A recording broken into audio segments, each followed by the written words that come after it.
you ever heard the term think before you drink? Well, think about the sweetened cool drinks that you drink, because they've been identified as a leading cause of obesity. Now, South Africa has been identified as the third fattest nation in the world, and the situation is so serious that the New York City mayor wanted to institute a ban on sales of large soft drinks. Well, Andrea is here to offer a few alternatives. Good morning, Andrea. Good to have you here. Oh, thank you. Now, I must say, this looks like a scene from a party that I had at my house last night. Oh, dear. I was clearly not there. You would have told me that it's the wrong thing, but now, looking at all of these soft drinks, how much sugar is actually in the soft drinks that we consume? Well, here, for instance, we have a glass of cool drink that comes out of a tin. Yeah. How many spoons of sugar do you think? And you can count them out on the sure, scale I'll do that. I don't think too much. Should I just keep going? Oh, yes, that's 1, 2, put it closer, 3.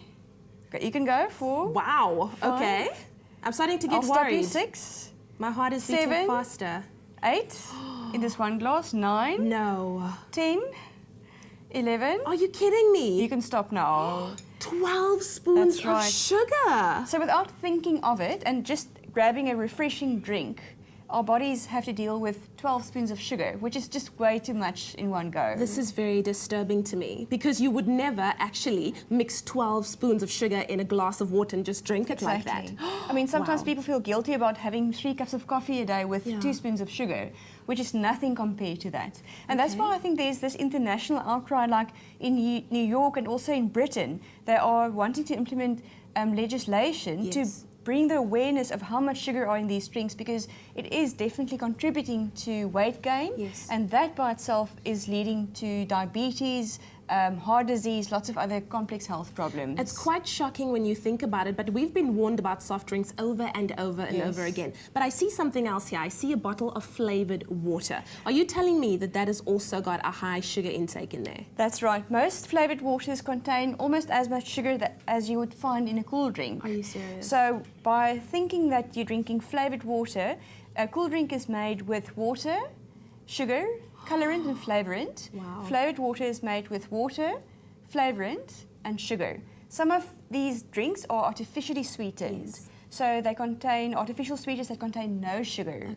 So it's very important to read the fine print on the label. I want to ask you about artificial sweeteners rather, in a moment, but are you telling me that something as supposedly healthy looking like yogurt, drinking yogurt, has also got a high sugar intake? Yes, it has. You know, drinking yogurt is ideal for children that are very active playing sports, because they need the energy.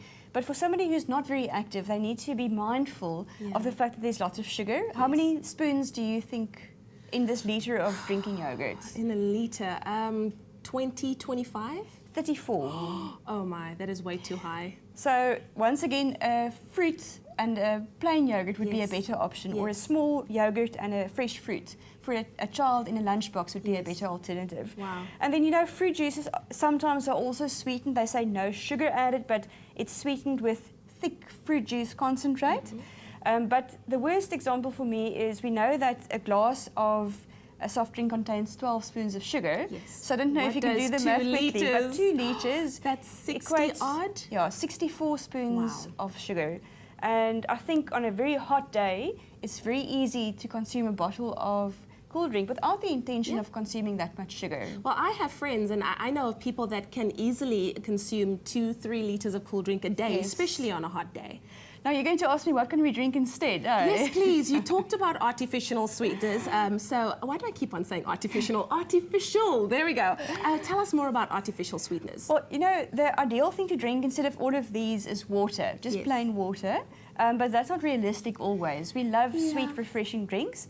And that's why it's good to know that there are safe artificial sweeteners. And why I say safe is they are artificial. They're synthesized. There's the sucralose that's used in these Silati products. That's perfectly safe to use. And there's xylitol. So these are the types of sweeteners you'll see in certain food products, but also in cool drinks. And you can obviously add something like that to your tea if you want it sweetened. And I would like to always recommend natural things. But if you're overweight, you love something sweet to drink, or if you're diabetic, that is a perfectly acceptable option for you to use. And I've tried that before. It doesn't have that nasty aftertaste as well. It's quite lovely. But of course, everything in moderation. That's right, yes. Andrea, I must tell you, you have completely changed my life in terms of how I look at soft drinks and, of course, how much of it I consume as well. I think we have to be mindful, so I'm glad I could help you. I don't want to make you feel guilty. No, it's all good, it's all good. Knowledge is power. It's good to know what you're consuming. Thank you so much, Andrea. Like Andrea said, you have to know what you consume. And if you have any questions pertaining to this topic or any other, please feel free to get in touch with her on Facebook at Andrea Duplessis, Vital Expert. For 30 Rand a year, you can subscribe to the Vitalize magazine and receive nutritional advice, fitness tips, and amazing recipes. Visit vital.co.za today.